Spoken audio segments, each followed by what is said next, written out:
검찰은 최근 문 전 대통령의 딸인 다혜 씨의 자택 등을 압수수색했습니다. 임종석 전 청와대 비서실장과 조국 혁신당 대표 등 참고인 조사에 이어 곧바로 강제 수사까지 문 전 대통령 일가에 대한 수사가 급물살을 타는 분위기입니다. 검찰은 문 전 대통령 부부의 계좌를 추적하는 과정에서 다혜 씨와의 의심스러운 자금 흐름을 포착한 것으로 전해집니다.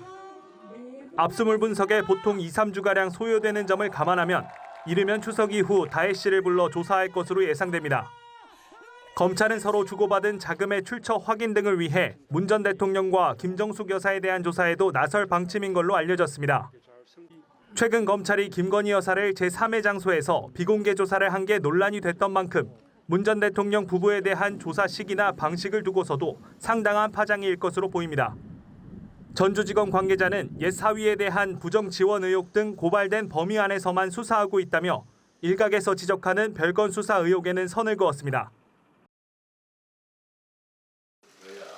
문재인 전 대통령이 뇌물죄 피의자로 적시된 것과 관련해 민주당이 당 차원의 대응기구를 마련하기로 했습니다.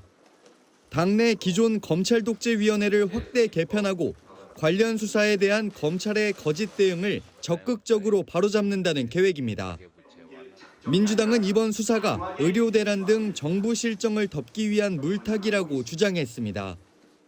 전형적인 망신주기이자 국정 실패에 대한 국민의 여론과 관심을 돌리려는 눈속임 공작 수사입니다. 검찰 수사에 대응하기 위해 친명 친문 등 계파를 초월한 통합 작업에도 나섭니다. 이재명 대표의 코로나19 확진으로 미뤄진 평산마을 문재인 전 대통령 예방을 오는 8일 다시 진행하기로 한 겁니다. 국민의힘은 법 앞에 평등을 강조하며 정치보복 주장을 일축했습니다. 특히 지난 정부에서 적폐청산 일환으로 이명박, 박근혜 전 대통령에 대한 강도 높은 수사가 이뤄졌던 점을 들어 내로남불이라고 꼬집었습니다. 결백하다면 수사, 재판 과정에서 자연스럽게 무죄가 밝혀질 텐데 민주당은 무엇을 걱정하는지 모르겠습니다. 나아가 여당은 탈북민 강제 북송과 통계 조작 사건 등 문재인 정부 관련된 다른 의혹들도 밝혀져야 한다고 벼르고 있어 여야의 충돌은 더욱 거세질 전망입니다.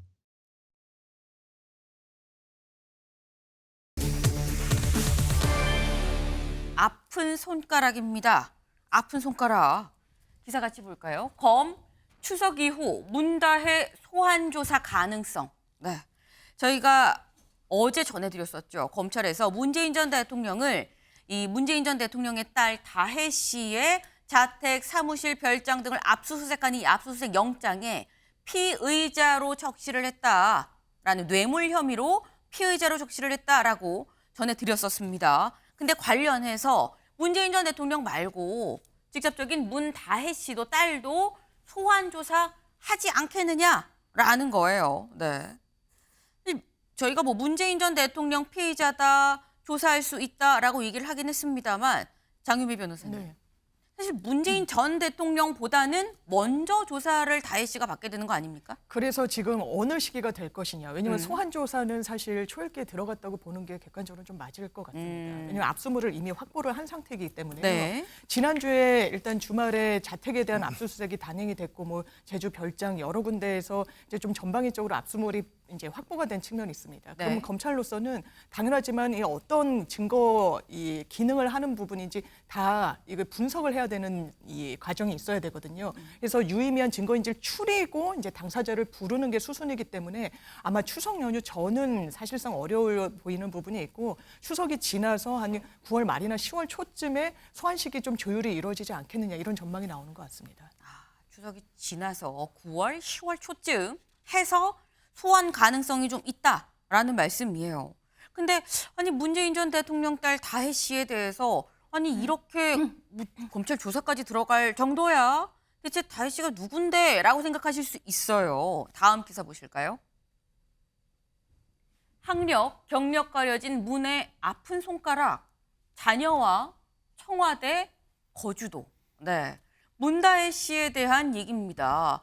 문다혜 씨에 대해서 뭔가 명확하게 알려진 바가 없다라는 거예요. 문재인 전 대통령의 딸이다라는 거 외에 뭐 명확하게 뭐 무슨 일을 하고 있었는지, 학력이 어떤지, 무슨 공부를 전공을 했는지, 그리고 이 어디에서 있었는지, 뭐 이전에 태국에서 있었다가 귀국하고 난 다음에 청와대에서 같이 살기도 했었다라는 얘기도 지금 나오고 있다라는 거죠. 네. 사실 문다희 씨가 대중에 공개했었던 게 19대 대선 선거운동 마지막 날이었나요? 광화문에서 그때 그 모습이 처음이자 마지막이었습니다. 그 모습 보고 오시죠.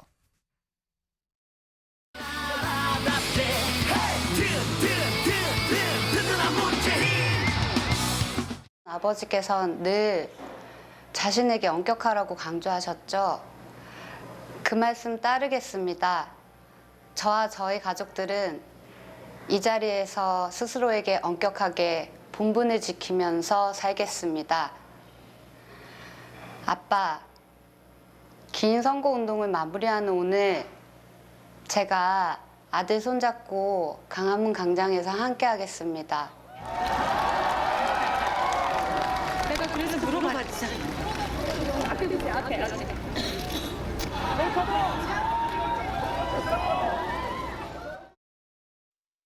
네, 문다희 씨 사실 저 때가 말씀드렸죠. 대중 앞에 선거는 저 때가 처음이자 지금까지 중에 마지막입니다. 근데 사실 오빠 문준용 씨 경우에는 언론이랑 인터뷰, 뭐 라디오 언론 인터뷰를 한 적도 있고 한데 다혜 씨는 그런 적이 없었거든요. 근데 그렇다고 또 은둔하자고 하는 건 아닌 것 같은 게 소영주 대변인님. 네. SNS는 또 그동안 굉장히 활발하게 해왔어요. 그러면은 문다희 씨의 스탠스는 어떤 겁니까? 일단 뭐 역대 그랬겠지만 노무현 대통령도 그랬고요. 문재인 전 대통령도 그랬고 역대 이 보수 정권에서 참 잔인하게 했던 것들은 가족을 건드려요. 노무현 전 대통령의 죽음에 이르는 과정 속에서 그 딸을 건드렸죠. 지금도 똑같은 방식입니다. 문재인 전 대통령의 딸을 또 건들죠. 그러니까 이렇게 잔인한 어떤 정치보복의 역사를 왜 하려고 하는 것인지 저는 문정현 씨에 대해서 별로 판단하고 싶지는 않습니다. 중요한 거는 전직 대통령의 딸을 또 제물 삼아서 정치 검찰이 또 잔인한 칼을 휘두른다는 측면에서는 이런 어떤 잔혹한 이 정치 보복이 반복돼야 되느냐에 대해서 문제 제기를 하고 싶어요. 저는 무엇보다도 지금 모든 그 검찰의 수사들이 다 잘못돼 있어요. 문재인 전 대통령에 대해서 피의자를 적시했다고 하는데요. 지금 현재 사실관계만 두 가지를 확인하면 생활비를 대준 적이 없어요. 용돈 수준의 것만 줬던 것인데 매월 생활비를 준 게 아니다. 아니라는 것들은 여러 가지 방면으로 확인이 됐고 네. 그러니까 전 사이긴 하지만 그 문다희 씨의 사이도 정상적인 사회활동을 했던 분이에요. 증권사를 다녔고 타이 이스타젯에 취업하기 3, 4개월 전에도 조그맣지만 괜찮은 게임 회사에서 본인의 월급을 받고 생활을 했던 것입니다. 그러니까 이런 부분들을 이상직 전 의원의 어떤 여러 가지의 중진공 이사장과 이런 취업과 연계를 지어서 문재인 전 대통령을 망신을 주고 결국에는 어떤 이슈 전환을 위해서 검찰이 어떤 윤석열 정부의 검찰이겠지만 이 검찰에 이런 또 잔혹한 어떤 흑역사를 쓴다는 거 해서는 안 될 일을 지금 벌이고 있다라고 좀 말씀드리고 싶습니다. 네. 지금 이거는 명확한 정치 보복이다. 그리고 당사자가 아닌 심지어 그 가족들 뭐 딸을 대상으로 좀 잔인하게 지금 보수 정권에서 하고 있는 거 아니겠느냐라고 얘기를 했거든요. 김종혁 최고위원님. 사태 본질을 이런 식으로도 왜곡하는구나라는 생각이 듭니다. 왜냐하면 잔인함을 얘기한다면 문재인 정권을 따를 수가 없죠. 10년 전에 있었던 그 이명박 대통령의 일까지도 다 뒤집어내서 적폐청산 이유로 전직 대통령 2명과 그 대법원장까지 다 감옥에 보내지 않았습니까? 그때 당시에 적폐청산이 얼마나 광풍으로 불어닥쳤었는지 그 생각을 민주당은 아직 못 하시나요? 그래서 뭐 잔인함 얘기하는 것도 좀 웃긴데 요즘 법 앞에 다 평등하다고 얘기하잖아요. 그렇게 외치고 있지 않습니까? 문다희 씨와 그 가족들에 대해서 의혹이 한두 가지가 아니에요. 타이 이스타항공에 간 그 사위 네. 이스타항공 이미 기사도 여러 차례 나왔습니다. 그 현장에 있었던 일본인 전문가가 이 사람은 도대체 내가 얘기해 보니까 항공에 대해서 아무것도 모르는 사람인데 여기 와서 월급을 받고 있더라. 이 사람 뭐냐? 그랬더니 알고 봤더니 대통령의 사위라는 얘기를 나중에 들었다. 그 신문 보도에도 나왔었어요. 네. 그리고 거기서 끝나고 난 다음에 용산에서 지금 그때 청와대였죠. 청와대에서 관저에서 생활하셨잖아요. 그 다 큰 자식들이 그거 거기다 무슨 돈 내고 생활하시지는 않았을 거예요. 그 김명수 대법원장도 자기의 자녀들을 또 관저에서 생활하게 하셨어요. 이런 것들에 대해서 문제 삼는 게 문제인지는 잘 모르겠고 푼돈 수준의 돈을 주셨다고 하는데 아니 여사께서 김정숙 여사께서 5천만 원이나 되는 돈을 왜 친구한테 보내서 친구가 왜 그것을 딸에게 전달하게 합니까? 그거는 지금 보도에 나오고 있잖아요. 그 5천만 원이 용돈 수준입니까? 그리고 계속 그 용돈 수준을 주다가 그걸 끄는 이유가 그 태국의 타이의 이스타항공에 취업한 다음에 네. 그걸 끊었어요. 약 800만 원 정도의 월급을 받았다고 얘기가 돼 있습니다. 그게 용돈인가요? 제가 보기에는 이거는 권력형 비리입니다. 그냥 권력형 비리고 이것이 대통령 가족이기 때문에 이것은 건드리면 안 된다라고 얘기하는 것. 그리고 노무현 대통령이 숨졌기 때문에 그 비극을 자꾸만 앞세우면서 이런 일이 있었으니까 다른 사람들 건드리지 마라고 얘기하는 거 옳지 않습니다. 지금 말씀 중에 뭉칫돈 얘기도 나왔어요. 사실 어제 보도가 됐던 부분인 거죠. 김정숙 여사가 자신의 친구한테 5천만 원을 주면서 네 이름으로 다혜한테 5천만 원 송금 넣어줘라고 얘기를 해서 5천만 원이 한번 돌아서 5천만 원 입금이 됐다라는 건데 장 변호사님. 네. 사실 드는 생각이 그거거든요. 딸한테 그냥 직접 만약에 5천만 원 현금 뭉치로 줘도 되는 거고 아니면 송금을 해도 되는 거고 근데 왜 돌려서 줬느냐 왜? 라는 얘기가 있었어요. 마치 그 기사를 보면 자금 세탁이나 뭐 은닉의 의도가 있는 거 아닌지 일단 분위기를 풍기는 점에서 저는 나쁜 기사라고 생각합니다. 네. 왜냐하면 그 기사에도 담겨 있지만 그 친구 지인이란 사람에게 통해서 딸에게 건네줄 때 지인이 송금 내역에 어떻게 적었느냐. 일단 자기 이름을 쓰고요. 김정숙이라는 세 글자를 남겼습니다. 네. 은닉할 의도가 있다면 그런 이름을 쓰지 않았겠죠. 지인에게 부탁하지도 않았을 겁니다. 아마 검찰이 자금 내역을 추적하던 중에 그런 흐름을 좀 포착해서 언론에 뭐 알린 건지는 알 수 없습니다만 어느 누구도 대한민국의 어느 누구도 그런 식으로 자금 세탁하지 않습니다. 이거 정치적 공세라고 이야기한 이유는 사건에 집중했을 때 그렇다는 겁니다. 검찰이 뇌물죄, 뭐 제3자 뇌물로 들여다보겠다는 거 아닙니까? 중진공 이사직을 자기가 가고 싶으니까 그 대가로 사회를 채용했다라는 거. 사실관계가 파편적으로 던져져 있을 뿐입니다. 부정청탁이라는 요건이 입증돼야 제3자 뇌물 의율할 수 있거든요. 네. 부정청탁 입증하기 어려울 겁니다. 검찰 그러니까 뇌물로 들여다보겠다고 합니다. 그러면 묵시적 청탁, 명시적 청탁, 최소한 청탁관계, 대가관계, 직무 관련성 있어야 됩니다. 네. 직무 관련성은 인사권자니까 있다고 봐야 되겠죠. 그럼 그 대가관계 입증할 수 있을까요? 저는 없을 거라고 봅니다. 일단 점점이 흩어져 있는 이 사실관계들을 어떻게 엮어넣어서 그럼 대통령이 당신이 중진공에 가고 싶은 걸 내가 알겠으니 내가 인사를 내겠다. 그러면 사회를 채용하는 그 대가를 내가 갖겠다. 이 인과관계, 그 연결고리 입증할 수 있을까요? 실제로 지금 시점에서는 없다고 보여집니다. 있다면 검찰에서 아마 그런 부분과 관련해서도 언론에 흘렸겠죠. 그렇다면 공소유지 가능하겠습니까? 이거 정치적 수사입니까? 아닙니까? 정확하게 추정하고 있는 겁니까? 조사하고 있는 겁니까? 수사하고 있는 겁니까? 민주당이 그렇게 묻고 있는 겁니다. 네, 강전혜 변호사님. 이거 입증할 수 있겠냐라는 얘기예요.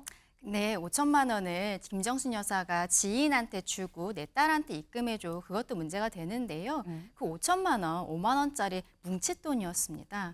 지금 김정숙 여사 같은 경우에는 왜 그렇게 5만 원짜리 현금 뭉칫돈을 많이 갖고 있는지 모르겠어요. 그동안에 청와대에 있을 때에도 옷 같은 거 살 때 수백만 원어치를 사면서 5만 원짜리 뭉칫돈을 썼다는 것들이 계속 보도가 나오고 있지 않습니까? 관련해서 수사도 진행이 되고 있는 것으로 알고 있는데요. 그 부분에 대해서도 좀 더 깊이 들여다봐야 될 것이다 라고 생각을 합니다. 다혜 씨 같은 경우에는 그 어머니의 친구를 통해서 5천만 원 입금받은 것도 있지만 네. 아버지가 책을 냈던 출판사로부터 그 대표로부터도 2억 5천만 원의 입금을 받았습니다. 그런데 그 인세 같은 경우에는 문재인 전 대통령에 들어간 것이 맞다라고 해요. 네. 그렇다면 이 2억 5천만 원이 무슨 돈이냐? 출판사 대표는 2억 원은 문다혜 씨가 그 책의 디자인 편집에 참여한 돈, 네. 그리고 5천만 원은 본인이 빌려준 돈이라고 이야기를 하고 있습니다. 아니 저는 세상에 그렇게 책의 디자인 편집에 참여를 한 것만으로 2억 원을 받는다? 생전 그런 얘기 들어본 적이 없어요. 그 정도로 정말 훌륭한 능력을 가지고 있다면 부모님께서 왜 다 큰 자식에게 생활비를 계속적으로 지급을 합니까? 그리고 문다혜 씨가 그동안에 어려웠기 때문에 문재인 전 대통령 내외가 청와대에서 받은 급여를 가지고 딸에게 입금을 해준 것으로 보이는데 네. 한 2년 전에는 제주도에 별장을 구입을 했어요. 근데 그 별장이 문재인 전 대통령의 멘토로 알려져 있는 송기인 신부가 갖고 있던 것입니다. 이걸 3억 8천만 원을 주고서는 매수를 했고 그것이 지금 그 집도 별장도 압수수색 대상이 되었다라고 언론에 보도가 되고 있거든요. 그동안에 어려워서 부모님으로부터 계속 돈을 받고 태국에 살다가 이혼을 하고 청와대에서 얹혀 살던 사람이 네. 어디서 이렇게 계속 뭉칫돈을 받고 별장까지 살 수 있게 된 것인지 그리고 출판사로부터 2억 원을 받을 만큼 디자인 편집 능력이 그렇게 뛰어났던 사람인지 굉장히 좀 의문이다. 그 부분도 수사가 진행이 돼야 될 것이라고 생각합니다. 네. 지금 이 다혜 씨가 뭐 어떻게 뭐 돈이 없는데 어떻게 별장까지 샀어? 뭐 이런 얘기도 지금 나왔어요. 지금 검찰이 안 그래도 뭘 보고 있느냐? 경향 볼까요, 다음? 검찰 문 전 대통령 딸 부동산 거래도 살피고 있다라는 겁니다. 그러니까 지금 주택을 구입한 거 그리고 아까 뭐 별장 이런 거 산 것 이런 부분들 다 이 돈에 들고 나는 부분을 다 꼼꼼하게 검찰이 보고 있다라는 건데 서영주 대변인. 네. 아까 자체 확인을 하신 바에 따르면 월급은 주지 않았다. 그러면은 별장이나 주택 구입은 아시는 거 없나요? 그러니까 독립생계를 구성하고 있었던 거예요. 독립생계다. 그러니까 검찰 자체가 이걸 경제공동체로 보려고 짜맞추기식으로 계속 지금 수사를 하는 거예요. 지금 문재인 전 대통령 관련된 어떻게든지 이스타 항공과 연계성을 찾으려고 검찰이 소환조사한 역대 정부 관련자들이 몇 명이냐면 150명이나 됩니다. 자, 여기서 한번 돌이켜보죠. 최근에 대통령 배우자인 김건희 여사 명품백 사건 어떻게 수사했습니까? 주변 사람 수사했습니까? 검찰이 김건희 여사의 휴대폰을 압수수색해서 따지고 보면은 그거를 포렌식이라도 했습니까? 본인들 핸드폰을 반납하고 나서 출장 조사를 했잖아요. 극명하게 드러나지 않습니까? 이거 정치보복이 아니고 정치보복 수사가 아니면 뭐예요? 예를 들어서 좋습니다. 검찰이 수사에 착수할 수 있는 권한이 있기 때문에 하라고요. 하더라도 공정과 상식 법률에 근거했을 때 그 바로 그 옆에 있었던 김건희 여사 명품백 사건 수사는 과연 어떻게 이루어졌는지. 그 주변 사람 몇 명이나 소환했죠? 우리가 다 알잖아요, 온 국민이. 그리고 면접으로 줬지 않습니까? 무혐의로. 근데 지금 이 전직 대통령 문다혜 씨 딸을 지금 타켓으로 삼아서 하는 것들. 독립생계가 독립생계가 분명함에도 불구하고 용돈을 몇 번을 받은 부분에 있어서의 돈의 거래를 털어서 결국에 경제공동체 아니냐 하는 것들. 윤석열 대통령과 최은순 장모, 윤석열 대통령과 김건희 여사, 이 경제공동체만큼 명확한 게 어디 있어요? 문재인 대통령이 뇌물죄라면 윤석열 대통령도 뇌물죄입니다. 저는 이런 부분에 있어서 검찰이 공정하게 수사를 해야 된다고 보는 것이죠. 김정혁 최고위원님. 네? 문재인 전 대통령이 뇌물죄면 윤 대통령도 뇌물죄 아니냐라고 또 말씀을 하셨어요. 본인의 생각이시니까 우리 서부대님 생각이시니까 제가 뭐 거기에 대해서 논평할 필요는 없을 것 같고요. 그 독립생계를 했다는데 지금 궁금증이 그거잖아요. 네. 돈 한 푼 받은 게 없고 독립생계를 한 사람이 왜 재산이 계속 늘어나느냐.